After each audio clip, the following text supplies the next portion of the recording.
Hello, everybody. Welcome back. Welcome back. Welcome back. It is me, Cyber Warrior, and I have with me here today Sir Alberto Daniel Hill, an amazing person, someone who I've been following for a little while on Twitter and keeping up with his story and just how things have been going. Been on Darknet Diaries and a lot of other things. So what we want to talk about today, after I have Alberto introduce himself, is going to be cyber crimes, justice within the cyber industry, as well as how you can protect yourself. So as we're getting started, Alberto, why don't you let everybody know what's going on and kind of how everything kind of came to be? Okay. Hello, everybody. Thank you for the invitation. It's a pleasure to be here. And well, actually, it's very easy. Cybercrime, it's not going to stop. Justice, there is no justice. How to protect ourselves? We can't. It's that easy. I think that way. Regarding cybercrime, it's something that is getting worse and worse and worse, and we're losing the battle against cybercrime. Things are getting every time much complicated in order to be protected against cybercrimes. Something that didn't happen in the past. Targets such as hospitals are now very appetitive for criminals. Those things didn't happen 10 years ago, so the context has completely changed, and the targets of cybercrime are causing a lot of problems in the world. Stopping organizations from operating, governments, and in the case where I live in Uruguay, it's a huge issue because we don't have the resources, the human resources, in order to protect our systems against those kind of attacks. I mean, we are being victims of attacks that came from Russia, and we cannot compete. It's like stealing a candy from a child. They attack us from Russia, and they do whatever they want with our systems, and that happens all the time. Sometimes the information is leaked, and we know about it, but most of the time we don't know what's going on. And I am completely sure, I have no doubts, that all the systems in our country are being attacked, and in most of the times successfully, and they're stealing information from our systems. Our systems are being compromised. Why? Because we don't have the people to do things to protect those systems. The agencies of the government lack of the people with the knowledge to handle those kind of things. There's a lack of awareness of the importance of security. There is money. The money is not a problem here because we get a lot of loans from outside. I mean, the money is not a problem. The problem is the mind of those who have the power of decision and take politics strategies in order to protect our country. And in the past 6 months, the Ministry of Defense was attacked by a Russian organization, and they stole like 13 gigabytes of confidential information. And that was, they found out because somebody from Mexico was in the dark web, and he found in a market that somebody was selling that information for $500,000, and he posted that in Twitter, and he tagged me in the post, and I was like, oh no, he tagged me in the post. The government will think I'm involved with this. I will go to prison again. So no. And well, then the Ministry of Defense couldn't deny that because there were the screenshots with some documents, and they always do the same. They try to say that it was something minor. They try to deny that it was something serious, that they try to put doubts about the people who reports that. So they try to create that they try to say that the person who report that is something that is not credible. They try to minimize the problem, and they say in the media that the information was not important. The information was labeled as confidential in the screenshots, and they say it's not important. Come on, man. And the worst part of all this is that the Ministry of Defense said that the hacker who did that was identified, and he was dumb. He was a dumb hacker. Oh my God, how can somebody, I mean, they didn't know who did that. And they say that's just for the press, just for the people to make them think that they actually knew who did that. But you cannot tell a hacker or a hacker organization that they are dumb. I mean, that's the worst thing you can do. If I'm a hacker, if I'm the hacker who did that, I would go and destroy everything. Don't play with those things with the hacker, because you don't know who is behind all that, and you have to be careful, and you have also to think, I mean, who is the dumb person, the hacker or the Ministry of Defense that was hacked? I think it's ridiculous. So cybercrime is here, particularly in my country, is a big issue, and we are in serious trouble. The things that are going on are very serious. And about the things that happened to me, my case, people stop reporting security problems that they found in the systems of the government, because they are afraid of having the same problems that I did have. So what do? They contact me asking me for advice. So they tell me problems that are in the systems, and I said, I don't want to hear that. So I am like the third of the country right now. People try to talk to me and ask for advice, and they don't want to report that to the CERT because there are no legal warranties of what can happen to them. I mean, I went to prison because there was a log that I did a port scanning in a system. Basically, that's the link that they made with me, and as a post-crime, a sport scanning. I do that when I go to my bank. I do that everywhere. And that's the funny thing is like port scanning, we tell companies, like, I've been a consultant for a while, whether as a security engineer, working in the blue team and helping companies stand up SIM and things like that. We tell companies all the time, like, if you're trying to get alerts on every port scan, your inbox is going to be full because your network scanned all the time, all day, every day. Like there's no way around it. So the fact that they did that to you based off of a port scan is utterly ridiculous. Now, I'm not saying that, it didn't happen. I'm just saying the fact that they did that to you is crazy, because they should not. Like, your networks are scanned all the time. Every country, every company in the world, they're constantly getting scanned. I mean, I have a website up, and I guarantee you that's scanned on a regular basis. So for that to happen it just blows my mind. And imagine Shodan should be sent to prison. Shodan is doing that all the time. Yep. Imagine that. I mean, Shodan does it all the time. They are scanning for vulnerabilities in all the networks, and the CERT do not take legal actions against Shodan. It's something crazy. Yeah, and no one does anything about Shodan. No one And the fact is, Shodan is more invasive, if you think about it, than any other scanner out there, solely because it is looking for people that are running your most basic like webcams that are open to the internet. It's looking for all these different things with the .cgis and stuff. So with the exception of your hacking groups and your hackers that are actually out there, looking for this stuff, Shodan does it on a regular basis. They're constantly scanning the entire internet looking for this stuff.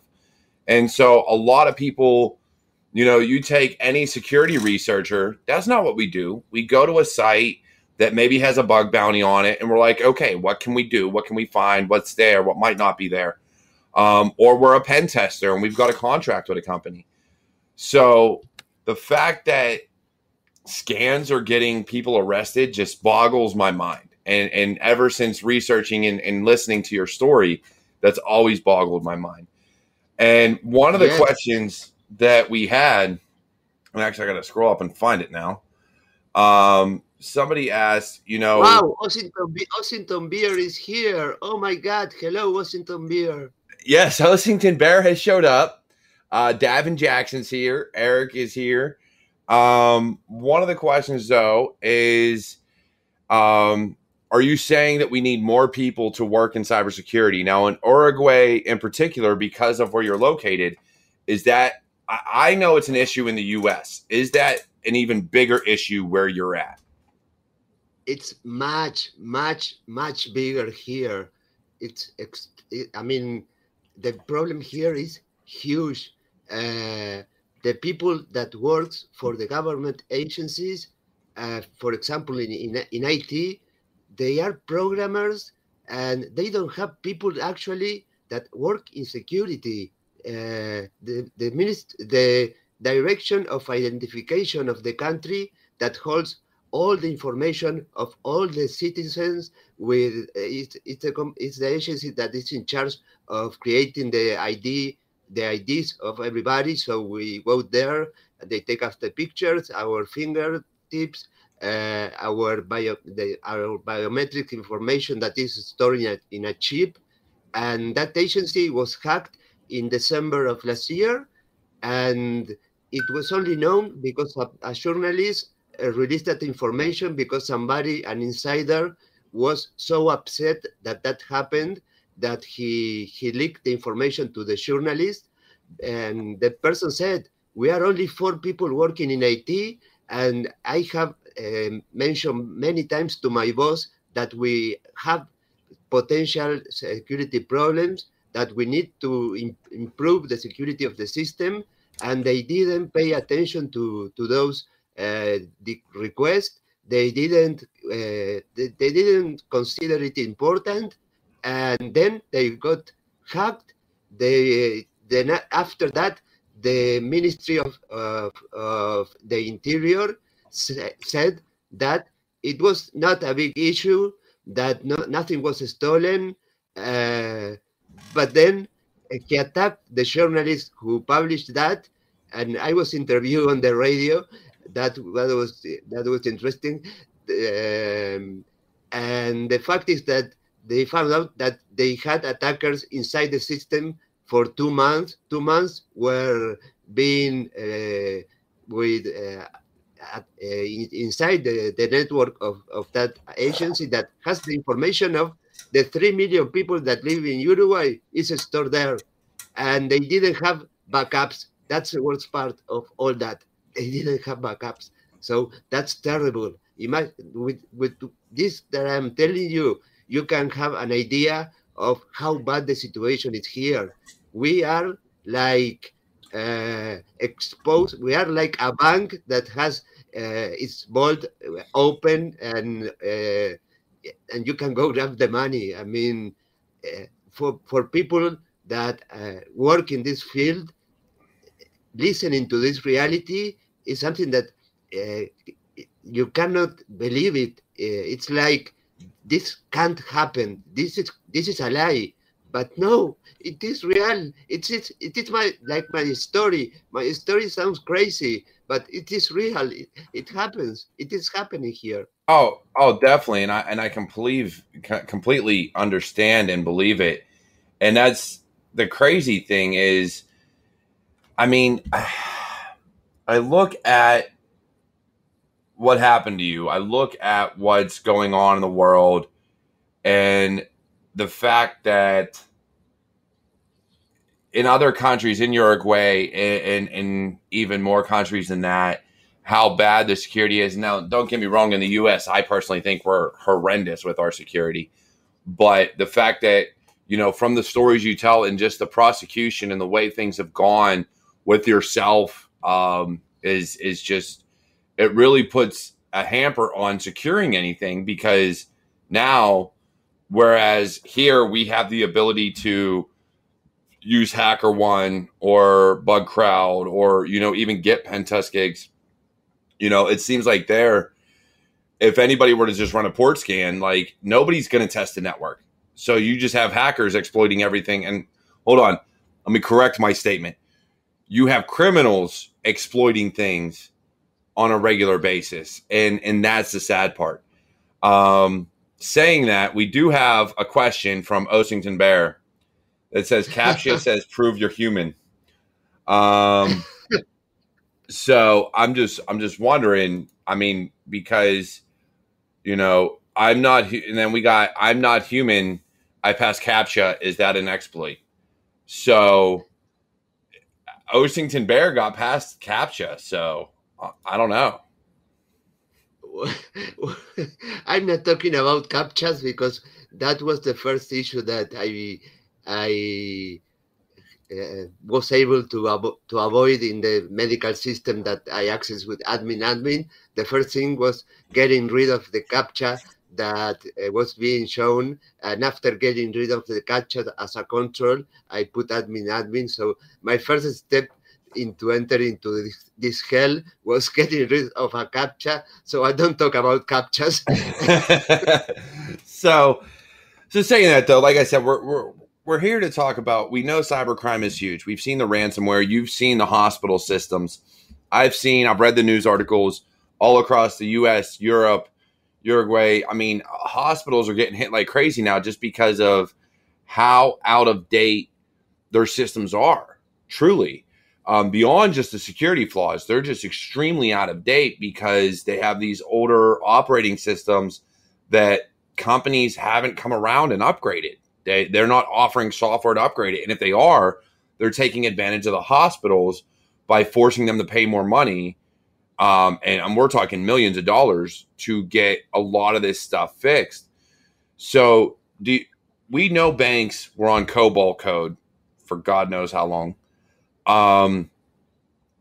Is there anything to prevent cybercrime within some of these infrastructures where it's really important, like hospitals, like banks, and a lot of your critical infrastructure? Like, what can we do to help that situation?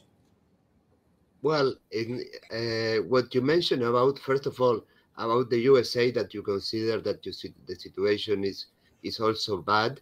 I think that first, when it comes to prosecution of certain crimes, I mean, I'm talking, for example, of cyberbullying, cyber harassment, things that happen to average people. I talking to people in Twitter and other places.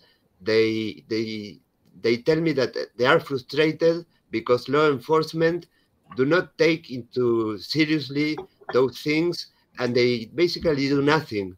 But on the other hand, I think that your country, when it comes to big things, big attacks and organized crime related to cybercrime, they do have the tools. They when they want to get cyber criminals, they do it. I mean, they have the resources, and they got the guy from Silk Road. We don't know how they got the IP really, but they have the technology and the human resources to to really work well when it comes to protecting people from cyber crimes. But I think my perception is that they do not care about individuals. When it comes to individuals having problems, being hacked, being victims of cybercrime, they don't care. They don't use those resources for the people. They use them just for big cases, and well, then they show on the media how good they are. I mean, I don't know. That's my perception. When it comes to the other thing about critical infrastructure, in my country, we have the CERT. Supposedly, the CERT is in charge of having monitoring, identifying all the critical infrastructure of our country and giving them support in order to be protected. But when it comes to doing things, the CERT is an structure that, for me, lacks of any credibility, lacks of any. I mean, I don't trust the CERT. They stab me from behind. The people that work there are not compromised with their work, so that's a big issue. We have a bank, the most important bank of our country bought a software recently. They migrated an old version of their system. They bought a system for $50 million, and it's based on, it was developed in a certain language that is from a company here in Uruguay, and it has have many problems, and they were hacked, and they had to recognize it, admit it. They minimized the situation, but we are really in a bad position. So yeah, I completely agree. And it's, you talked about cyberbullying. I mean, and yes, critical infrastructure, when it comes to large organizations, when it comes to large companies, the U.S. government steps in. They do, the FBI and Lord knows who else, the CERT and all that. They step in to kind of fix those things. But I myself have been helping a friend who's dealing with account takeovers and bullying, and just, hey, you can't do anything about it. I'll just delete your accounts and this, that, and the third. But nobody cares. And yeah, there's organizations out there that say, hey, we can do things for you. But the reality of it is no police station knows how to handle it because it's local. And if they're not, if they don't have money, and let's be completely honest, and at least in the US and quite a few other countries, the only thing that matters is the dollar. So if you don't have money, then they don't care. It's not going to reach any large, nobody's going to help you. And I think that's been a huge issue. And how you're talking about the CERT being able to do things in Uruguay and what you guys have. I mean, if security isn't a priority to begin with, and they're not willing to stand behind security researchers and people like that, then are they really helping the situation? For example, the first thing they should do is start with bug bounty programs. Start creating big bug bounty programs so people can report security problems, being rewarded, and having legal warranties that no actions will be taken against them. The CERT has the power, has the, I mean, they are able to do that. And it's something that, for me, I think it's really easy. It's really easy to implement. It's not something that requires to buy infrastructure or nothing. It's just a paper, a legal paper that creates that, and then just start working. Come on, we're not talking about something that, okay, how do people report things here? They can do it through the CERT. Most of them don't do it anymore because of what happened to me. And that is something that it's a big issue because before they were being prevented from when somebody good found security issues, they report that to the CERT. That for them was the most important input they could have in order to protect the systems. Now they don't have them. Okay, do something to change that. Give legal guarantees that if you report something, you will not have consequences about those reports. And how to do that? Bug bounty. In the world, that model works. I mean, you don't have to invent again the wheel. It works in the world. Do it here. Act. Do something. But it's what I was telling you. They are not compromised with the security. They just like are in a structure that is there for what? I mean, I wonder what's the cert for. What's the purpose of it if they don't do anything? Yeah, definitely. And I completely agree. And I think from a policy standpoint, it's easy to fix things. Honestly, in my mind, people just need to get behind it. And it's very basic stuff as far as look, allow your security research to report things. If they're not exploiting it, if they are not making money from it or leaking data, which could be easily proven, then hey, let them say, hey, there's this vulnerability, there's this way into your network, there's this, that, and the third. And look, if they're that concerned about security, you can sign up. And I believe in just about any country for HackerOne and BugCrowd and things like that. I'm sure there's ways to do it. So, okay, sign up through one of these areas, put your restrictions on what people are allowed and not allowed to do. And if they go beyond that, beyond the scope of what they're allowed, then it is very easy to then say, hey, you went outside of scope. Granted, you reported it, but you're outside of scope. So how they want to approach it from there is on them. But I do think that either open source like bug bounties need to become a larger institution, or they need to really put into place something that allows for people like yourself to go in and be like, look, I didn't exploit anything. Excuse me. I didn't do anything. I didn't break into your network. I simply found this vulnerability with my own account, and here it is, like without you getting in trouble. And the fact that that does not exist where you're at is a huge issue. Yes, it's a very complicated. I mean, it's something that if you think it's easy to solve. I mean, it's easy to improve those problems. I mean, it doesn't require much, but it's not being done.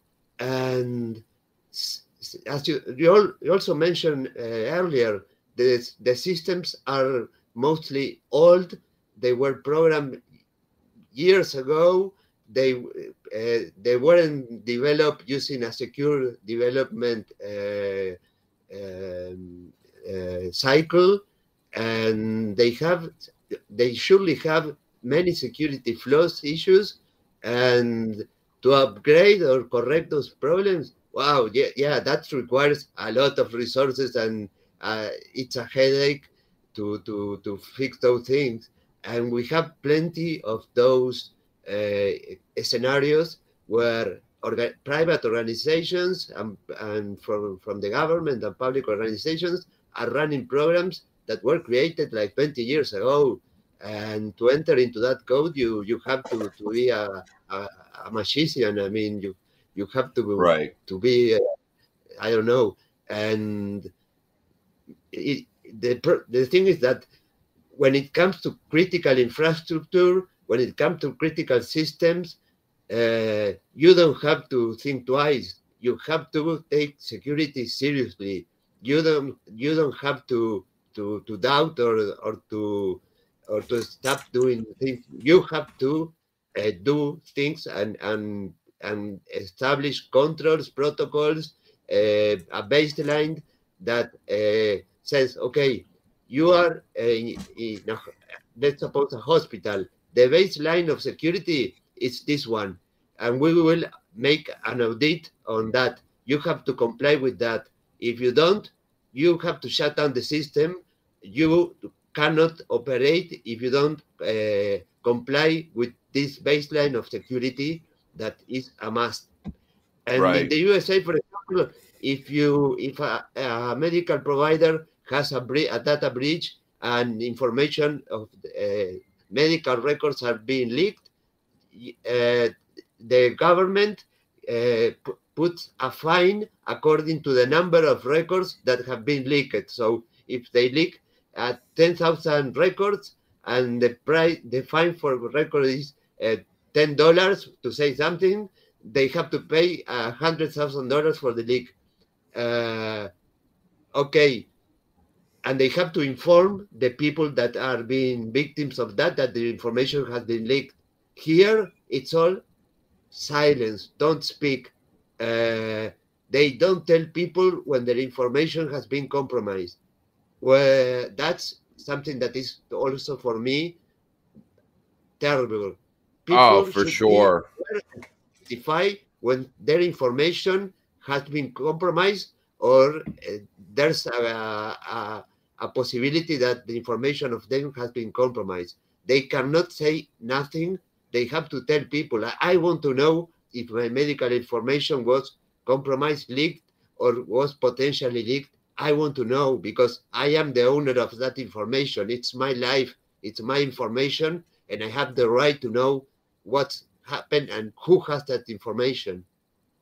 Right. And that's where a lot of things have come from. And a lot of the regulations and policies within the US is based on that information, and why Europe became, Europe came up with GDPR and all that, is just knowing who owns your data and what's going on. So, and you're not wrong. So one of the questions from Gabriel came in: do you think the point of not having legal protections for security researchers allows government to control information about national security issues? And I'm not intending a conspiracy theory. So basically, he's wondering if by not having any protections, it's allowing them to control any issues that may arise. Yes. First of all, not having legal protection is not intelligent from my point of view. It involves many problems, but when it comes to giving control to the government, no, I don't think so. I think that that causes more trouble, and that generates that the attacks that we are victims and they are leaked, puts the government in a very bad position regarding the perception of the people about them. I don't think that not having legal protection for security researchers allows the government to have more control about the security issues. Maybe they can use it as a tool to shut up somebody who finds, like something like they did with me. They shut me up because they just sent me to prison and didn't allow me give me an instant to explain the whole context and the whole story that was never told. It was a tool to, okay, this happened, we grabbed this person, we sent him to prison. I couldn't express myself about it for many months because I had no communication. All the information leaked that was released by the press release from the police was all a lie, was a big lie. All the information that was sent to the media was information that was not correct, that didn't include information that was relevant, information that was false. They mentioned, for example, that they traced me because the extortive email that was received was traced to me because of my IP. Man, the investigation took 6 months. Linking an IP address to a person here in Uruguay is grabbing the telephone and asking, okay, this is the IP. Where is it from? It takes 5 minutes, not 6 months. And second, when I had access to the file, they never grab any IP from the supposed email that I received. Why did I lie about that? They didn't came to me because of an IP. I mean, first of all, I have been working here for 20 years.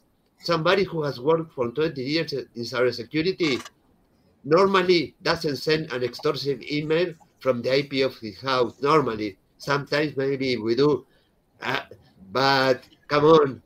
It's Here's what I'm funny. saying. As soon as you, right before you said that, Eric put in chat, Alberto, you should have used VPN. Yeah, now I do. Now I send extortive emails from my VPN in Estonia, but I have learned that the hard way. Sorry, I was too naive and I didn't realize that. So Before that, Osington Bear did come on and he did say bye and he wants to give you cuddles and hugs.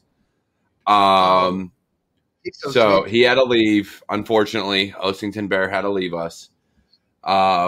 But yeah, so getting a little bit deeper into this, we got to talk about protecting yourself, and this goes, and I think we can address this in several aspects as a security researcher, and just in general, protecting yourself online, specifically because you brought up cyberbullying and things like that.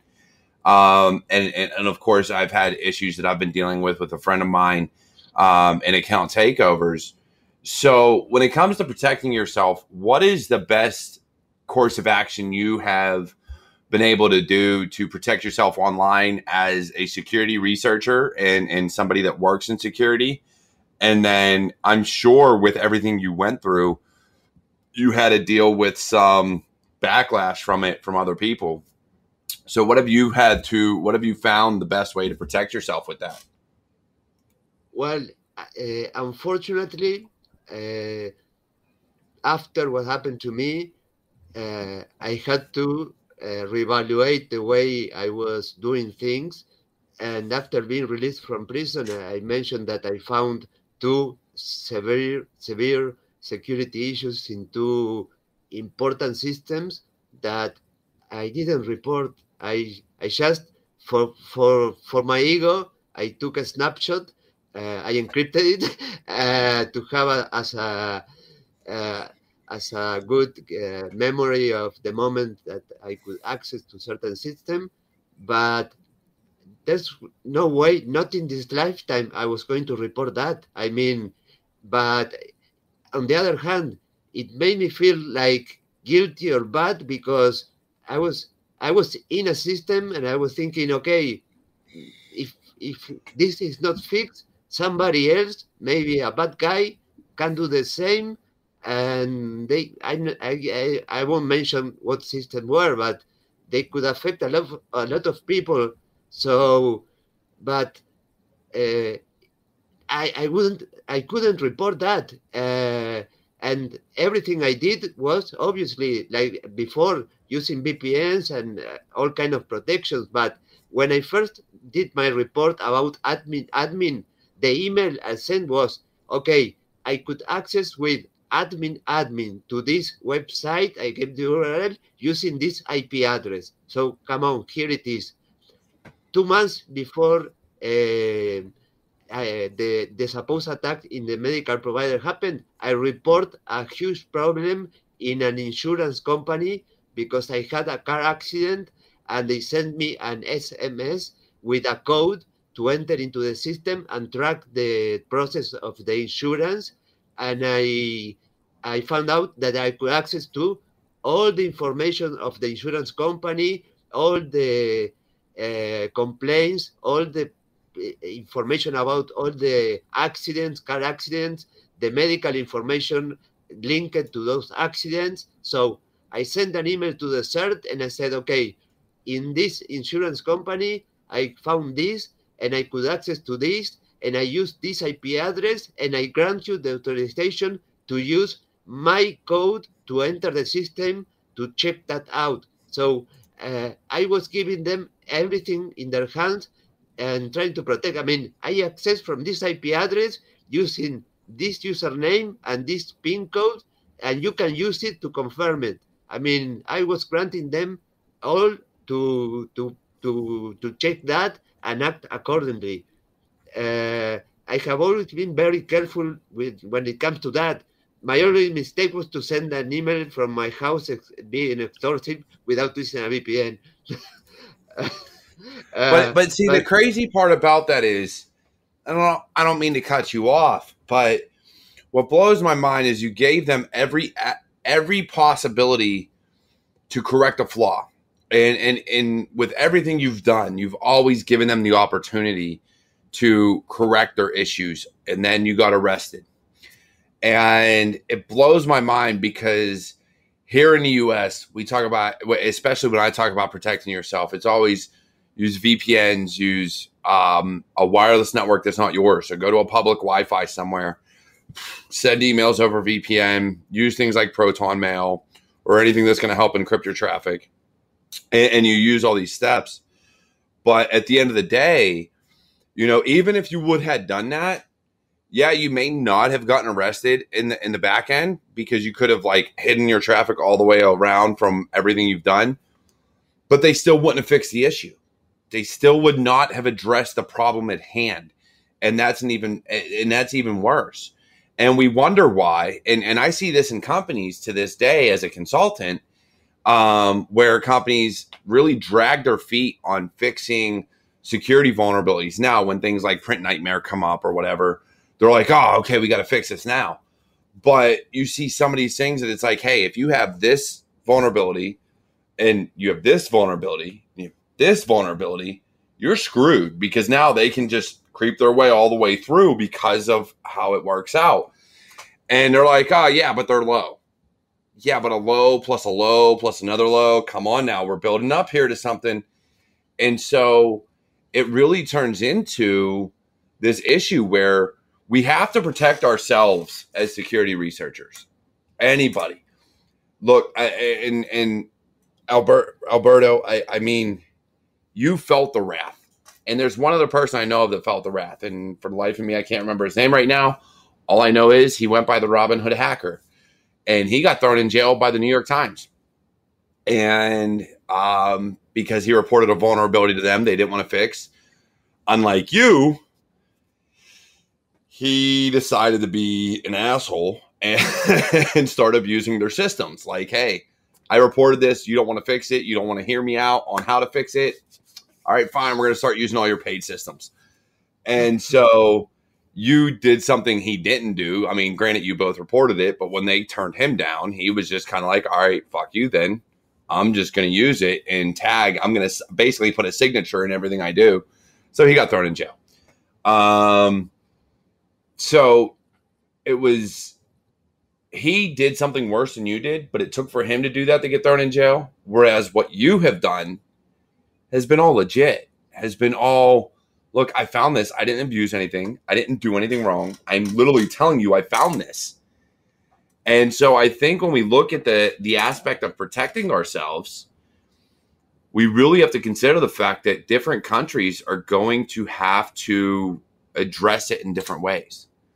Because where you're at, they don't want to address it at all. Yes, absolutely. And for example, in my case, when I was arrested and I realized why I was arrested, I wasn't aware of I had no knowledge about the laws and all that was involved in that. I was a completely ignorant. And here we have, for you to know how bad we are, we don't have laws about computer crimes. We don't have legislation that contemplates computer-related crimes.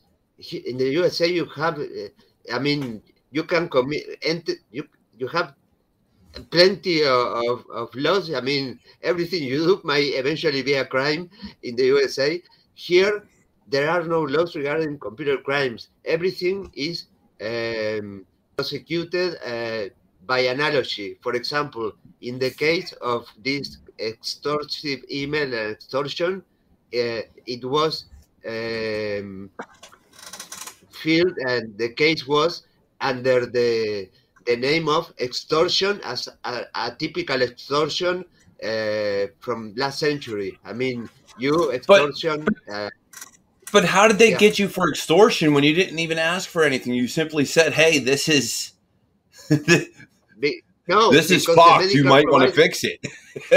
No, yeah. No, the fact is that they receive an email asking for certain amount of Bitcoins not to release the informatical provider. When after a year I was released from prison, I read the email, and the email said, send, I don't remember the number of Bitcoins, to the following address. And there was no address in the mail. So how can they pay for the ransom? I mean, if the company wanted to pay, where do I send the Bitcoins? It was empty. It was like, what the hell? And they are accusing me of that. That's an insult. I mean, that's the Right? most Like, come pathetic on. attack in the world. At I least mean, you would that's the give them a most pathetic Bitcoin attack. wallet to send it to. No, it has not. And when I read that, I said, nobody realized that. Nobody in the CERT who initiated the investigation pointed out this. Nobody in Interpol, sorry, that was Alexa. Nobody in Interpol realized that. I mean, no, the first question that the prosecutor should have asked me was, why didn't you include a way of payment for this? No, they asked me about a USB killer. That, I mean, they asked me why a pendrive had a virus. No, ask me, how were you supposed to get paid if you didn't include the payment information? No, it was me who had to read the file and point that out. That shows you the incompetence, the ignorance that is behind all that. And I was a victim of all that stupidity, and that really makes me angry and upset, because what I had to live should never have happened. No, All the not at all. elements out there are things that are crazy. Where I live in hell with no reason. There's something unforgivable, unforgettable, unforgivable. Oh yeah, for sure. And so looking forward, you seem to know a lot about policy, procedure, and regulation in other countries, especially the US and things like that. So given that I'm looking to develop more of a global audience, right? And people across the world can watch YouTube, Twitch, and things like that. In your opinion, what would be the best way to really protect security researchers? Is it simply just do what Bugcrowd and HackerOne say? Or if they are finding things on sites outside of what is available there, how can they secure themselves there? Like, what would be the best way to protect yourself from that? That's a great question. That's a great question. And actually, first of all, I'm gonna let you answer this and talk for a little bit. I'll be listening. Don't worry. Yeah. First of all, in each country, each researcher should, first of all, before begin, they should learn and know about the laws that applies to computer-related crimes and not computer-related crimes. I mean, they should know about the legislation and the laws. That's knowledge that is required in order to be aware that something that you might think is something innocent or something that is not a crime might actually be a crime. So knowing the laws are the first step in order to proceed with research and doing things, finding vulnerabilities in systems and all that. And then, well, the justice system has also to be able to do their things, do their job with the, I don't know, they have to evaluate each case in particular and try to act with, I don't know how to say it. I mean, you have to see each situation, because each situation is different from another, and you cannot put all in the same bag. I mean, all the people that did this, they commit this crime. You have to I mean, like this guy from WannaCry. This guy from WannaCry was actually receive a sentence. The legal process was shit, because he has to stay in the USA for like 2 years without having money. But then the sentence of the judge was pretty intelligent. He got I mean, he was found guilty. I don't remember exactly how, but he was not found guilty, which the judge took into consideration all the context, the past of the person. He took many elements in order to arrive to a verdict and give us and resolve the case. In my case, for example, they didn't even look at my LinkedIn account. They didn't know I was an information security professional.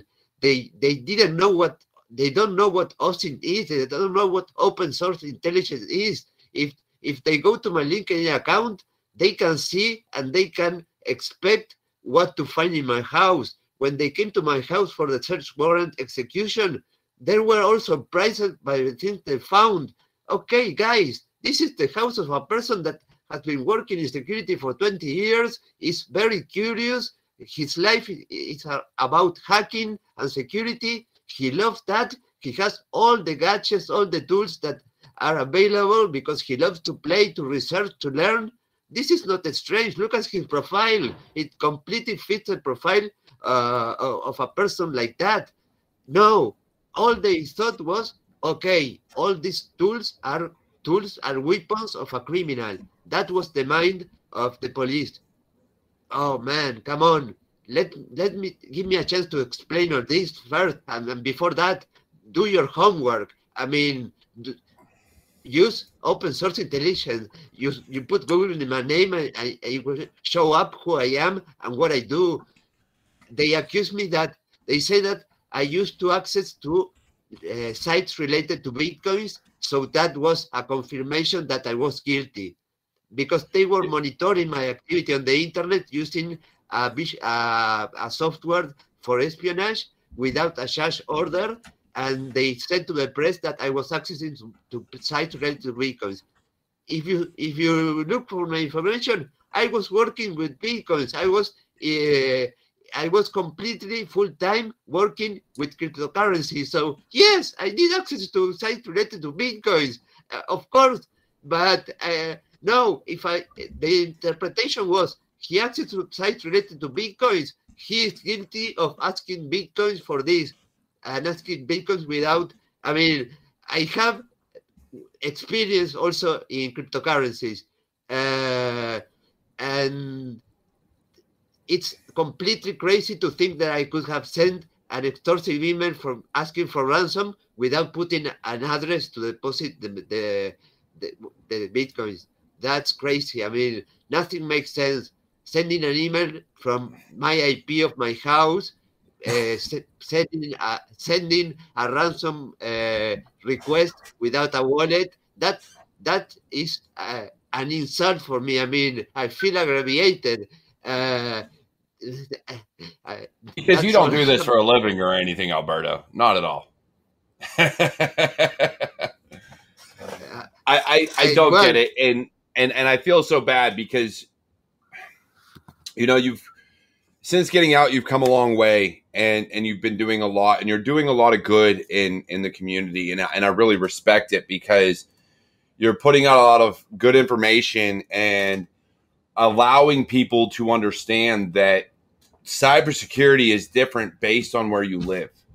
In the U.S., we have some protections. Granted, they're not the best. And we don't have anything for individuals that are getting cyberbullied. We don't have anything for individuals that are having account takeovers or anything like that. So I think globally, there's still a lot that can be done. However, some countries are worse than others. And in your case in point, you know, what you went through, you should have never had to go through. And so I hope that people that watch this understand and really, really, truly understand that between the diversity of different countries and just the different laws, regulations, or lack thereof, that based on where you're at, you have to do your research, because you can't just sit there and port scan a system and expect not to be prosecuted, not to have someone come after you, because it's different everywhere. And again, like I told you earlier, Alberto, and everybody else in the US, I used to tell companies all the time, if you're being port scanned, okay, your point. Are they getting in? Are they attacking accounts like doing port scanning? All right, cool. drop packet, and stop bothering me, because I don't want to more alerts. I mean, it's driving me crazy. Drop packet. Yeah. Mm-hmm. I mean, as you said, I would go crazy. Yeah, and so before I've got a new show coming up in collaboration with Cyber Papa with Eric Bellardo. Before I introduce him, the last story I'll have is I had a client. This is years ago, before I was working as a consultant. I was working as a security engineer, who wanted to go after my analysts because they weren't getting results from a pen test. Now, mind you, this pen test they never gained access. It was really brute forcing, password spraying, all the normal things you see on people's accounts. And I had to inform this client that if you want alerts from your SIM, every time that happens to you, you will get alerts all day. It will never change. All day, you will see alerts. Now, mind you, could things have been better? Sure. But they never gained access. So what am I going to alert? What am I going to send you emails on? Because if you want emails for these things, then you'll just never have an empty inbox, because you're just going to get emails from us all day. So yeah, that was fun. That's my experience dealing with SIM architecture and clients that just want alerts on everything, apparently. But look, Alberto, it's been great having you. And if you hang out backstage, we'll talk a little bit more here in a little bit. But as we're closing out, me and Eric Bellardo and Cyber Papa have a new show coming out. And I'm going to let him introduce it, mainly because it is on his channel. And it's all about kind of what you're talking about, Alberto, with protecting yourself online, only more from the general population side. So I'm going to bring Eric in. He's going to introduce himself in the show. And Alberto, dude, it's been great talking to you. I'm glad you were able to provide the audience with this information, because a lot of people don't understand how different it is in different countries. And I truly do think that what you have going on is amazing, and something that we really need to dig into more. But without further ado, and Eric's saying keep you on a little bit longer, so I'm going to bring Eric on to kind of introduce what's going on and see what he has to say. Okay, thank you very much. Hello, everybody. Hello. Oh, come on. That's the warm welcome I get. Come on. All right. Alberto, I promise I won't hack you. Okay?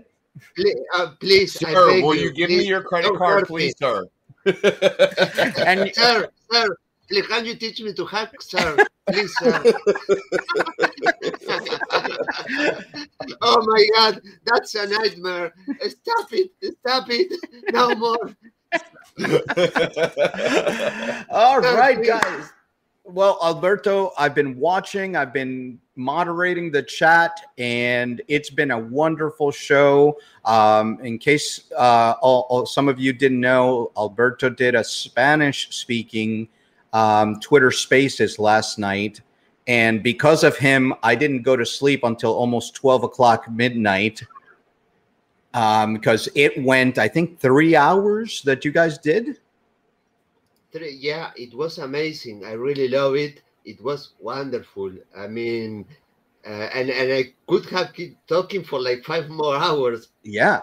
We were just getting to the conversation on cryptocurrencies and why it's good and bad. And the conversation just stopped there. So I'm going to have to get you guys on a show so we can talk about cryptocurrencies, the good, the bad, and the ugly of it. You know, I currently have three miners going right now. I've got Monero over here, I've got Bitcoin over here, and I've got Ethereum going over here. I need to get my Monero miner going again. When I build my new computer and get an actual graphics card in it that's good, I'll start doing that again. Or maybe I'll do it with my old computer when I'm not using it. I'll just let it mine Monero off of Linux the whole time. I won't do it because maybe it is a crime to mine in Uruguay, and I don't know. I have a miner. I have a Dash miner here. I have a Dash miner here that I don't plug because it's not rentable. I mean, I will lose money, but they didn't say it. They didn't know what it was. I mean, they thought it was a power supply or something like that. Because maybe I was accused of having a bomb. I don't know. And you know what? Let me tell you this. I was so worried because I have this thing, and I was worried that they would charge me and say I was using this thing to film child's girls. No, you were spying on China, Alberto. Yeah, that's what you're doing. From Uruguay, you were spying on China. I was worried that I mean, I was thinking, oh, please don't grab this thing because they will think I am filming little girls. No. And I was so worried.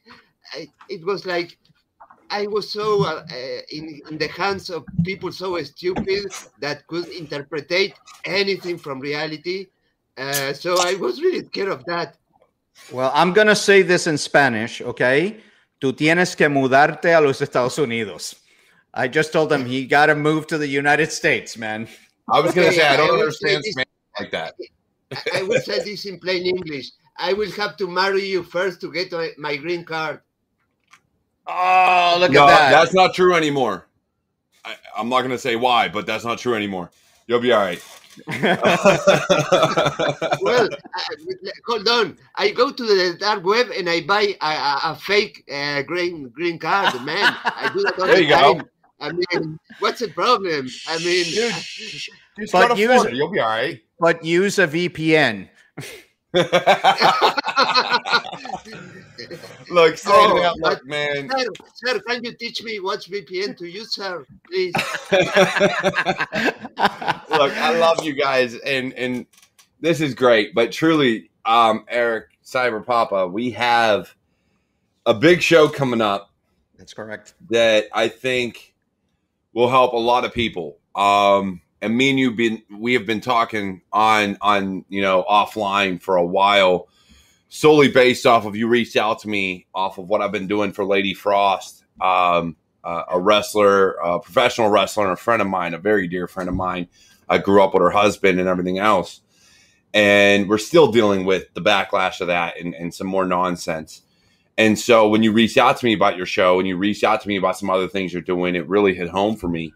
So please, beg you, let the people know what you have going on and where me and you are going to collaborate here in the future, in the coming weeks on Thursdays. That is correct. So for everybody out there, we have a new show that's starting next Thursday.